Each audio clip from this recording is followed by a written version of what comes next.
um exemplo de como a gente pode quebrar esse ciclo vicioso no qual nós entramos, né? Porque a partir do momento em que você passa a ser propriedade daquilo que você tem, né, que você passa a ser escravo das suas posses, a sua liberdade ela começa também a ficar meio que cerceada, né? Você fica Claro. limitado na sua liberdade. Por onde sair? Dá uma dica aí pra gente disso. A gente tem algumas delas, mas a primeira delas é pensar se eu preciso ter uma vida que não seja simples. Por exemplo, uma vida simples não é uma vida de carência. Uma vida simples é em que eu não tenho nada que seja absolutamente Usando inútil. até uma expressão sua, uma vida simples não é uma vida simplória. Não, não é simplória. E não é uma vida de carência. Pobreza não é sinônimo de carência. Carência de saúde, carência de alimento. Ao contrário. O que é uma vida simples? Uma vida simples é aquela em que a gente tem suficiência né, de recurso para existir, prover futuro e repartir. Por exemplo, há pessoas que Vamos são... lá de novo. Olha lá. Uma vida simples é aquela que a gente tem suficiência de recursos para viver, para a gente prover futuro e repartir o que tem. Né? O grande milagre, né, na multiplicação de pães e peixes feitos por Jesus, obviamente não foi uma coisa taumatúrgica em que de 2 peixes e alguns pães ele fez. Ao contrário, o grande milagre foi a repartição. Quando ele disse aos discípulos, vão lá e vê o que tem, e eles pegaram um pouquinho de cada um, e ao pegar um pouquinho de cada um sobrou, olha só, a lógica não era pegar, porque se ele fosse só dividir os peixes, ia dar uma escama para cada um. Né? Mas ele não dividiu, ele repartiu. Há uma diferença entre repartir e dividir. Quando você reparte, todos têm. Quando você divide, né, diminui. Nós temos uma sociedade que está dividida, não está repartida.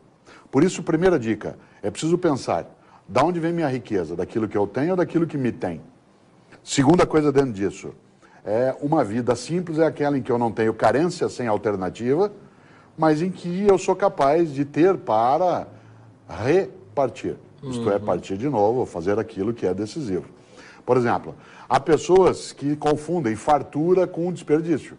Exemplo, uma mesa de Natal farta não é aquela que tem muita comida, é aquela que tem com quem você fruir. Há pessoas que têm muita coisa sobre a mesa e nenhuma fartura, porque não tem com quem fazer aquilo. Você e eu já passamos por uma experiência ótima na vida, em que a gente combinava um almoço de domingo na família, cada um levava um pouquinho e sobrava para todo mundo levar para casa alguma coisa na hora de ir embora. Né? Esta é a ideia de fartura. A fartura não é aquilo que é desperdício, que é a perda, que é aquilo que está fora, que é a consumolatria.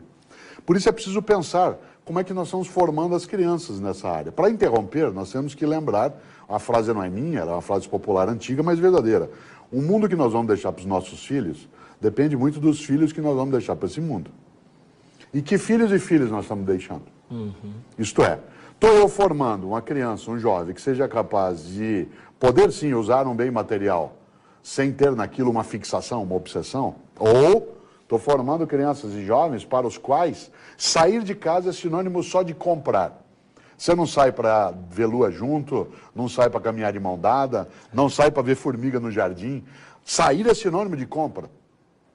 E desse ponto de vista, a gente começa a moldar personalidades que têm um tipo de desvios. E esse desvio, entre outras coisas, ele acaba, sem dúvida, amargurando essa condição. Mas há uma outra possibilidade também, que é ser capaz de pensar, né, o que é que de fato eu tenho como sendo o que dá sentido à minha vida. E aí eu chego a um outro polo. Eu tenho um livro chamado Qual é a Tua Obra?